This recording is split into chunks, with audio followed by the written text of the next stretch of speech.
خان صاحب اسمبلی تحلیل کرنے کی سمری جو ہے وہ جا چکی ہے، تو آپ سمجھتے ہیں کہ آپ کا مطالبہ پورا ہونے جا رہا ہے یا نگران سیٹ اپ جو ہے وہ کنٹینیو کرے گا؟ پنجاب اور کے پی کے میں 90 روز میں الیکشن نہیں ہوا، آپ کو لگتا ہے پاکی حکومت ختم ہوگی تو الیکشن ہو جائے گا 90 روز میں؟ دیکھیے خطرہ یہ ہے کہ ایک دفعہ آپ آئین کو توڑ دیں تو پھر آپ راستہ کھول دیتے ہیں کہ طاقتور فیصلہ کرتا ہے آئین کی کون سی شق ماننی ہے اور کون سی نہیں ماننی.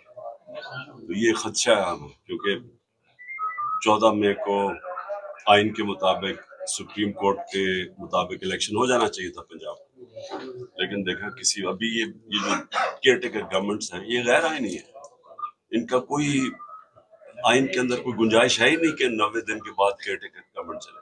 اب انتخابات دیکھ رہے ہیں یا نہیں دیکھ رہے آپ؟ میں سمجھتا ہوں کہ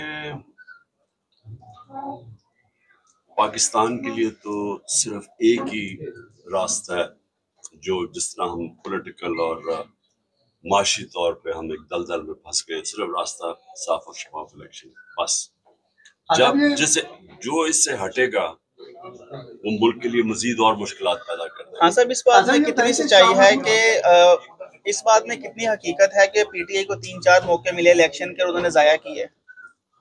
بالکل اس میں کوئی حقیقت نہیں، اس لیے کہ 14 مئی کو تو الیکشن مل گیا تھا، تو پی ٹی آئی کو تو الیکشن مل گیا تھا، ہم نے اپنی گورنمنٹ ڈیزالو کی تھی، تو پھر کیا وجہ تھی کہ الیکشن نہیں کیا گیا؟ پی ٹی آئی تو الیکشن کے لیے تیار تھی، یہ بھاگ گئے تھے الیکشن سے. تو یہ تو سارا یہ ایک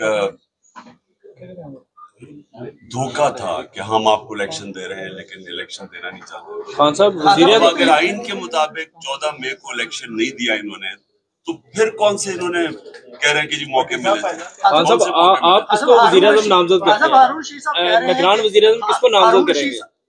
آپ کس کو سمجھتے ہیں کہ نگران وزیر اعظم آنا چاہیے؟ دیکھیے کیئر ٹیکرز کا تو سارا جو مقصد تھا کہ وہ نیوٹرل ہوں گی، اس کا تو مقصد انہوں نے اس کی دھجیاں اڑا دی. یعنی کبھی بھی ایک ملکی اخلاقیات اس طرح تباہ نہیں کی گئی جس طرح کا کیئر ٹیکر یہ لے کے آئے. کبھی ایسا نہیں ہوا.